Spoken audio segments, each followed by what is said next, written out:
Hi guys, so from today onwards we will be learning a lot about criminal law, Indian criminal law.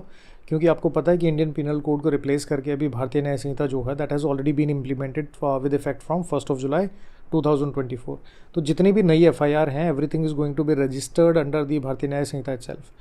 This is the first video, so we'll be talking about the changes which has been brought by the Bharatiya Nyaya Samhita and by replacing Indian Penal Code. जो पहले Indian penal code में नहीं था उसमें कुछ चीज़ें जो है वो भारतीय न्याय संहिता में जो इंक्लूड की गई हैं उसके बारे में बात करेंगे. फॉर द बेसिक रीज़न, अगर आपको क्रिमिनल लॉ के बारे में पता है तो you will be able to tackle with the police, you will be able to tackle the court cases if you have pending against you, and you will be able to basically advise your family and friends अगर उनको कहीं इस तरह की situation में ज़रूरत पड़ती है. तो दूसरी चीज़ क्या है कि since I am a criminal lawyer so I will be mostly talking about criminal law. मैं सिर्फ इतना चाहता हूँ कि every Indian must know the criminal side of the law, क्योंकि इसका कहीं ना कहीं आपकी लाइफ में कभी ना कभी पाला ज़रूर पड़ेगा. तो let's without wasting any time let's talk about IPC पहले. तो IPC was basically drafted around 1835 to 1860. It was implemented in 1862 और लोग बोल रहे थे कि अंग्रेज़ों का बनाया हुआ कानून है. अब अंग्रेज़ों का बनाया हुआ कानून मतलब कि जो ब्रिटिश पीपल थे they actually made this law to control the Indian citizens, कि भाई किसी भी तरीके से इनको कंट्रोल में रखा जा सके. कुछ लोग ये भी बोलते हैं कि भाई हमें उस टाइम पे यूनिफॉर्मिटी लेके आनी थी अंग्रेज़ों को बेसिकली, तो यूनिफॉर्म क्रिमिनल लॉ लाने की वजह से उन्होंने IPC को इम्प्लीमेंट किया. बट जिस तरह के पनिशमेंट इसमें दिए हुए थे, छोटी छोटी चीज़ों के लिए बहुत बड़ी बड़ी पनिशमेंट, और जिस तरह की पावर उस टाइम पुलिस को दी गई थी, तो उससे तो यही लगता है कि बेसिकली उनका जो मेन एम था वो सिर्फ ये था कि किसी भी तरीके से इंडियन लोगों को, जो हमारे देश के हमारे जो पुराने एंसेस्टर्स हैं, जो फ्रीडम फाइटर्स थे, उन लोगों को किसी तरीके से कंट्रोल में रखा जा सके. लेकिन अब जैसे कि भारतीय न्याय संहिता आ चुकी है तो पहला जो क्वेश्चन है लोगों का कि भाई इसमें इतना बड़ा क्या चेंज आया है जो पहले इंडियन पिनल कोड में नहीं था. तो मेजॉरिटी चीज़ें जो है वो इन्होंने इंडियन पिनल कोड की एज इट इज़ डिट्टो यूँ की यूँ कॉपी रखी है, वही डेफिनेशन है, बट उसके सेक्शन नंबर जो हैं उसको रीऑर्गेनाइज कर दिया है. जो डेफिनेशन अलग अलग जगह पे हुआ करती थी उनको एक जगह मर्ज कर दिया है, और जो सेक्शन अलग अलग जगह हुआ करते थे उनके कई सेक्शंस के मिला के कोई एक सेक्शन भी बना दिया और कुछ नई चीज़ें भी आ गई हैं. तो मेजॉरिटी समझो कि इंडियन पिनल कोड और भारतीय न्याय संहिता में अगर 80% चीज़ें जो हैं वो अप्रॉक्सीमेटली सेम है.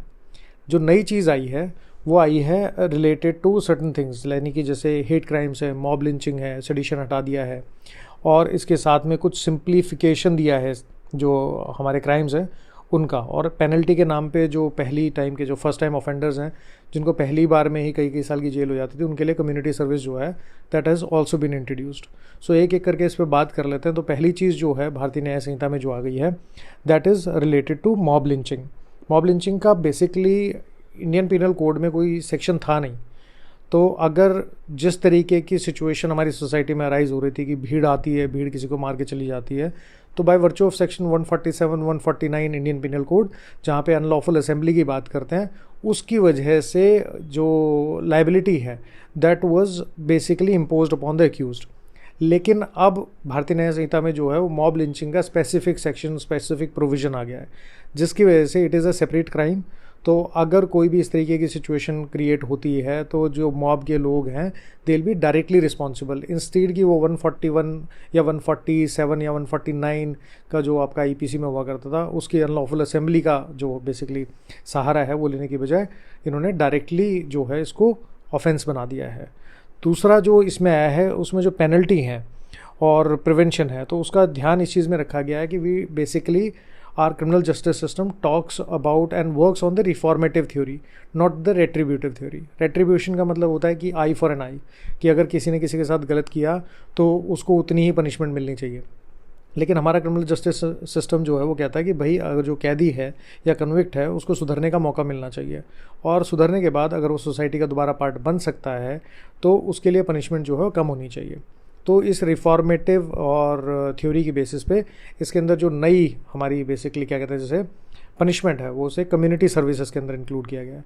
तो फर्स्ट टाइम ऑफेंडर्स के लिए कोर्ट के लिए डिस्क्रिप्शन दे दिया है कि किसी भी अक्यूज को या किसी भी कन्विक्ट को ये डायरेक्शन दे कि वो जाके कम्युनिटी में किसी तरीके का अपना जो कॉन्ट्रीब्यूशन है that to without salary without wages वो दे.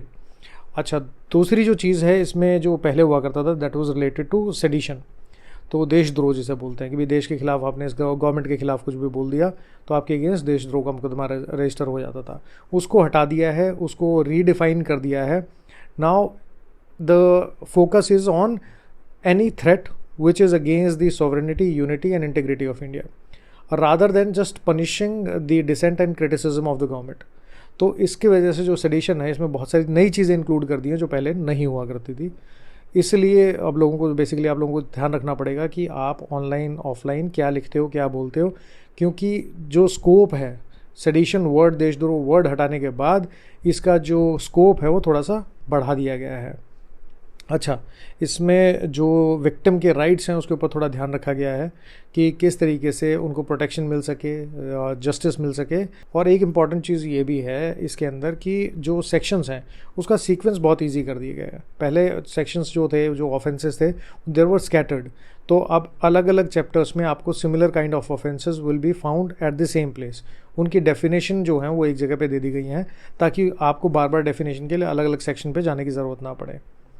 अच्छा, जो सेक्शन 511 हुआ करते थे उनको कम करके 358 कर दिया गया है। इसके अलावा जो है इस पर थोड़ा इस चीज़ का ध्यान रखा गया है कि जो डेफिनेशंस हैं वो इंफॉर्मेशन टेक्नोलॉजी एक्ट, क्योंकि आजकल cyber stalking, cyber security, impersonation जैसे बहुत सारे क्राइम हो रहे हैं, तो उसकी जो डेफिनेशन है कुछ उन डेफिनेशंस को उस इंफॉर्मेशन टेक्नोलॉजी एक्ट में जो डेफिनेशन दे रखी हैं उनके अकॉर्डिंगली मान लिया गया है। ऐसा तो ताकि किसी भी तरीके की कोई कंट्रोवर्सी या कॉन्ट्रडिक्शन क्रिएट ना हो दोनों कानूनों के बीच में, दोनों लॉज के बीच में। So before we actually jump into Bharatiya Nyaya Samhita to understand that, आपके जो अगला एपिसोड होगा हमारा, will be talking about the structure and organisation of sections, कि किस तरीके से क्या स्ट्रक्चर इसका डिफाइन किया गया है भारतीय न्याय संहिता का, और इसकी जो स्ट्रक्चर के साथ में जो इसके चैप्टर्स हैं, जो इसकी ऑर्गेनाइजेशन है सेक्शंस की, वो किस तरीके से की गई है, ताकि आपको इसको याद रखना आसान हो। और will not get into too much legal jargon, will talk about the entire criminal law in a very simple language ताकि कोई भी इसको समझ सके। इससे रिलेटेड आपको कोई क्वेश्चन है आप कमेंट सेक्शन में पूछ सकते हो, कोई किस तरीके की कोई क्वेरी आती है, कोई सजेशन आता है तो आप कमेंट सेक्शन में डाल सकते हो। आपको करना क्या है, सिर्फ हैशटैग यूज़ करना आस्क विकास नागवान, और आपको किसी भी मेरे वीडियो के जो कमेंट सेक्शन है उसमें जो है मेंशन कर देना है।